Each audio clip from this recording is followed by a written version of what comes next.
people! Welcome back to my channel. This is your Mama Sam. Hola mga amigo, amiga, kumare at kumpare. Kamusta kayong lahat? Sana lahat po kayo ay okay at safe ngayong araw na ito. At syempre kung ako naman ang tatanungin nyo, nakikita naman ninyo ang beauty ng Mama Sam ninyo. Fresh overload pa rin, di ba? Ganyan talaga kapag umiinom ka ng maraming vitamin C, plus kumakain ka ng maraming banana. Dahil sa banana, mas nakakaloka ang kagandahan ng Mama Sam ninyo. Charot! So, kamusta naman kayong lahat mga amigo, amiga? Sana lahat kayo ay okay na okay ngayong araw ng Sunday. So, happy Easter po sa atin lahat ng bonggang-bongga. Sana lahat tayo ay mabless ni God ng todo-todo sa buhay natin. And then, of course, gusto ko rin magpasalamat sa walang sawang tumatangkilik dito sa Mama Sam Vlog, araw-araw, lagi-lagi. And then, of course, sa lahat ng mga bago nating subscribers. Yon, thank you po sa inyong lahat. Syempre, marami akong hatid na chika ngayong araw na to na talaga naman, oh my gosh, magtataas ang kilay ninyo ng bonggang-bongga sa mga pag-uusapan natin ngayon. Kaya guys, wag na nating patagalin ang ating mga chika. Para sa una natin chika, Miss Universe Asia na si Chelsea Manalo, busy sa mga ganap dito sa Thailand. Anong chika mo dito, Mama Sam? Well, talagang busy sila sa pagpo-promote ng mga product ng Miss Universe, and then busy din sila sa mga kaliwaang parade dahil meron pang mga Songkran Festival sa iba't ibang lugar dito sa Thailand. And then, ayun, ang daming activity na ginagawa ngayon ng Miss Universe Continental dito sa Bangkok. Samantala, ang bagong Miss Universe naman ay lilipad ngayong araw na to papuntang Japan hanggang 25. And then, babalik siya dito sa Thailand kasama ang Intercontinental Queen. Pupunta naman sila ng Pilipinas. So, yan. Kaya, ay nako, ang dami pa nilang eksena at ganap dito. Buti naman, natutuwa naman ako kasi syempre may mga activity na ganito. And then, ayan nga, si Chelsea Manalo ay isa sa mga busy bilang isang Continental Queen, di ba? Queen of Asia or Miss Universe Asia na talaga naman ayon, ang ganda ng experience niya. At natutuwa ako dahil merong ng ganitong mga ganap at eksena. Ganon! And then, ito nga, may nagtatanong sa akin, bakit daw hindi daw invited ang third runner-up na si Oppo dito sa mga eksena ng mga Continental Queen. Alam nyo guys, sa totoo lang, hindi ko rin naiintindihan dahil yung mga runners-up nga ay busy-busyhan at wala silang ganap, di ba? Kung iisipin mo, dapat nga sila Venezuela, sila Thailand ay nandito yan sa mga eksena ng Miss Universe. Alam nyo, sa totoo lang, medyo nakakalungkot isipin ha, dahil syempre parang naitsupwera naman ni Kunan etong si Oppo. Dahil kung tutuusin, dapat nga invited niya rin to dahil third runner-up to sa Miss Universe, di ba? At nandito naman to sa Thailand bilang representative na runners-up. Pero hindi. Kasi nga, syempre, galit-galit nga sila doon sa organization kung saan under si Oppo. Kaya nga si Oppo ay pinupush ngayon ng TPN na mag-join sa Miss World, di ba? Kasi nga, parang binabaliwala naman siya ng Miss Universe. So, doon na lang daw sa Miss World. Baka mabigyan pansin at manalo pa sila. So, ang tingin ko naman dyan ay naloka ako ng bonggang-bongga kasi ay nako, hindi ko sila naiintindihan. Parang may mga personal issue talaga sila sa mga buhay nila, di ba? Pero syempre, natutuwa ako para kay Chelsea Manalo dahil nagagampanan niya ang tungkulin niya bilang Miss Universe Asia. So, mabuhay ang Chelsea Manalo. So, yon. Speaking of Manalo, kagabi nga waging-wagi ang Pilipinas sa Miss Eco International. So, yon, ang daming natuwa, nagdiriwang at talaga naman, yes! Tagumpay ang Philippines. So, yun. So, syempre, nakahinga na tayo ng maluwang. Finally, nasungkit nga ng Philippines ang corona ng Miss Eco International. So, well, congratulations. Syempre, sa team ni Alexi at kay Alexi Brooks at saka syempre sa atin lahat, syempre, mga Pilipino. Dahil pride natin to. And then ayun, so nakakatuwa dahil alam mo yon, nakita naman natin from the beginning naman, di ba? Sinasabi ko sa inyo, lumalaban naman ang pambato natin at may ibinubuga naman sa laban niya. And then, ayan, finally, nagtagumpay. So, nakakatuwa. Congratulations dun sa team ni Alexis, syempre, dahil sila yung naghirap ng idea, ng kung paano ba ilalaban si Alexis, yung mga gagamitin ni Alexis, lahat yan ay ang team ni Alexis. Kaya pagpasalamatan natin sila ng bonggang-bongga. Mabuhay kayo. And then, of course, Alexis Brooks, kung saan talaga naman wala naman akong masabi sa galing nito pagdating sa communication skills. At yon talagang ipinanalo niya yung laban. Mahigpit ang labanan yesterday dahil alam naman natin si Indonesia ay isa din to sa mga pwedeng maging tinik talaga at talagang tinik. At kahit si USA magaling din sila magsalita. Pero ayun. So sinuwerte tayo at pinalad. And then paalala ko lang sa lahat, yung iba kasi na-overwhelm ng bonggang-bongga. Take it easy lang guys. So be humble and then of course be grateful. Dahil syempre, swerte natin at ipinanalo natin tong laban na to. And then, ang galing ni Alexis, God bless and more power. So, parang feeling ko nagbunga lahat ng hirap, pagod, sakripisyo ni Alexis. Kaya, palakpakan natin siya ng bongga-bongga. At mabuhay ang sambayanang Pilipino. Diba? So, yan. So, ito nga ang sumunod na chika. Mama Sam, ano naman ang masasabi mo na nanalo tayo ng national costume? Well, masasabi ko, masaya ako kasi back to back, di ba? Last year nanalo tayo ng national costume dito sa Miss Eco International kay Chantal, and then ngayon naman, actually kung iisipin mo maganda kasi di ba parang noon last year, best national costume tayo and first runner up si Chantal. And then ngayon naman, ayan na naman, tagumpay na naman ang Pilipinas. Best National Costume at nag-level up pa title. Siguro ko si Chantal noon ay hindi ang magpuputong ng corona sa kanya ay Philippines, baka ayun tayo ang nanalo na tayo noong nakaraang taon pa. Pero syempre swerte ni Alexis kasi syempre 'di ba parang lagi namang may gap kailangan dito sa Miss Eco International, and then swerte talaga niya sa taon na to. At deserve ni Alexis para sa akin. And then ayun, national costume panalo dahil talaga namang masasabi ko, oy, in fairness ha, iba ang galing ng national costume na designer niya. At gusto ko rin syempre purihin syempre yung kung sino man yung gumawa ng national costume niya na si Tata Blas Penyola. Ayun. So, thank you so much, Tata, sa galing at pagiging creative mo. And then, ayun, siya din ang gumawa ng national costume ni Alexis nung lumalaban to sa Miss Universe Philippines na gagamba. Kala ko nga rin gagamba din ang gagamitin.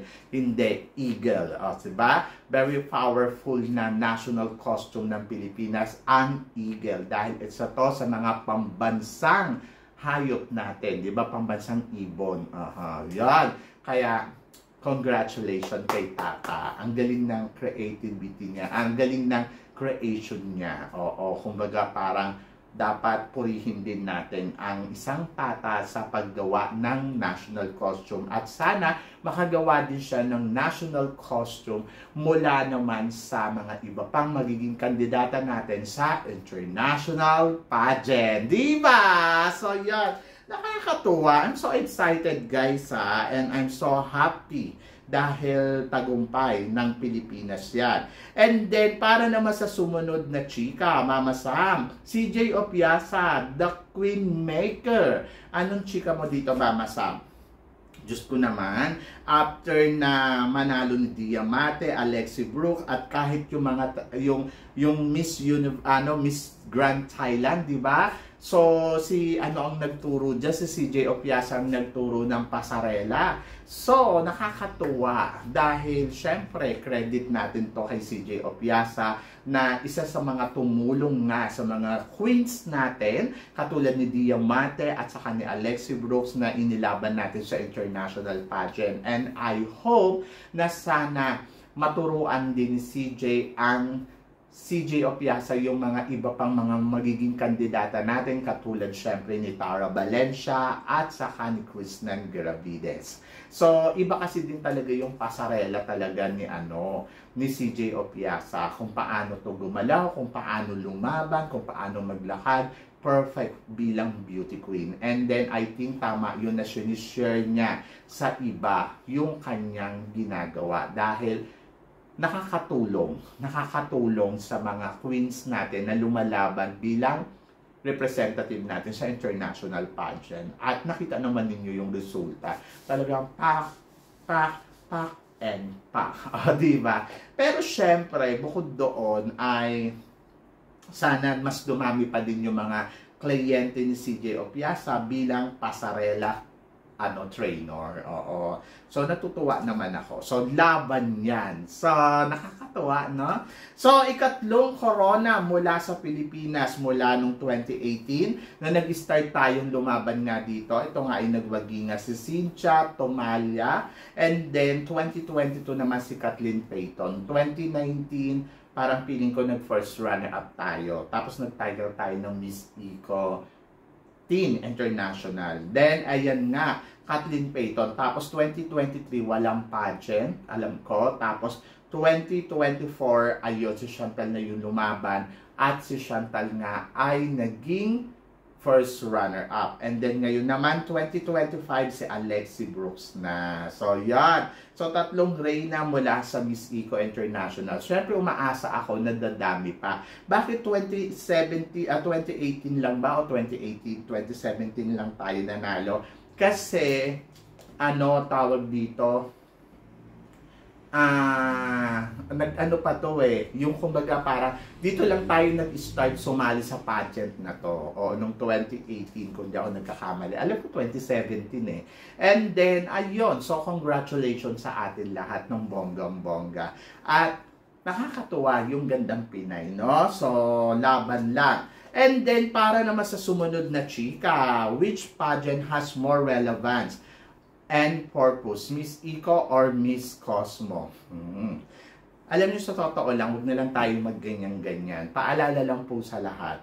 Kasi iba-iba po yung pageant. Kung relevant, syempre sasabihin natin Miss Eco, lalo na nanalo tayo kagabi. Pero kung nanalo yung Indonesia, baka sabihin niyo hindi naman relevant yung pageant nila. Diba? So ako para sa akin, magpasalamat na lang tayo dahil may mga pageant na katulad ng Miss Eco na nakikita talaga yung galing ng kandidata. And then, kung ikukumpara naman natin siya sa Miss Cosmo, ang layo naman. Kung Miss relevance lang yung pag-uusapan, kahit hindi na nga ito itanong, alam na natin yun. Huwag na natin gawan ng issue kasi kung tutuusin, we are blessed. Diba? So, blessed tayo ngayon. Kumbaga, maging humble na lang siguro at maging grateful. Kasi 'di ba parang ikumpara pa natin, gumawa pa tayo ng mga ganitong issue, bayaan na natin sila. Alam ko naman na tinatanong lang naman, pero nandoon ako sa part na siguro let's celebrate and instead na magkumpara-kumpara tayo. Kasi sa totoo lang ang Miss Cosmo, alam naman na natin kung anong meron sa pageant na to at wag na natin siya i-include sa buhay natin. Charot. So, yun. So, laban lang. Instead na tutukan pa natin yung mga ganyang diba? So, be grateful. So, nanalo si Alexi and let's celebrate. Diba? Ayun yung better. At, wag na natin pagtuunang pansin yung mga problema ng mga pageant na yan.